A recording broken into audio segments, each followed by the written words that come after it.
le gyrus parahippocampique ou T5.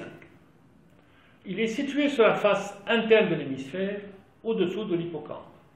Il est séparé en dessous par le sillon collatéral du gyrus fusiforme T4. C'est du néocortex. Il est formé par 6 couches cellulaires, à la différence de l'archicortex de l'hippocampe, qui lui est composé seulement de 3 couches cellulaires. La zone de transition entre ces deux types de cortex s'appelle la région subiculaire. À l'avant, le gyrus se recourbe vers l'arrière, sur l'arrière, pour former l'incus. Celui-ci est séparé du lobe temporal par le sillon rhinal.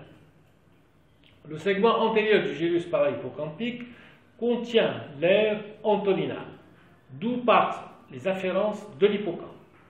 Le cortex entorhinal a donc une fonction différente de celle du cortex parahippocampique. La 5e circonvolution temporale T5 est formée par le gyrus parahippocampique et la formation hippocampique. Le cortex insulaire est impliqué dans la fonction gustative et le contrôle de certaines réactions neurovégétatives. Sur le plan comportemental, son rôle reste mal connu. L'insula serait impliqué dans certains processus attentionnels et émotionnels de communication verbale concernant spécifiquement l'interaction sociale et la communication avec autrui. L'insula occuperait également une position charnière entre les structures contrôlant la communication verbale. On va avoir les aires auditives du cortex temporal et zones sensorimotrices des organes bucco-phonatoires. Et celle en charge des comportements émotionnels, évidemment, c'est l'amygdale. Ainsi que l'interaction sociale, c'est le cortex orbitofrontal.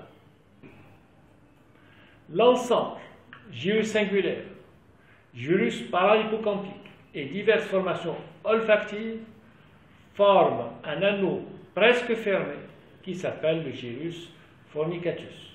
En latin, fornicatus signifie voûté, cintré. L'aire associée, c'est une aire qui est préfrontale. C'est la région où siègent les différentes fonctions cognitives dites supérieures, notamment le langage, la mémoire de travail, le raisonnement et plus généralement les fonctions exécutives.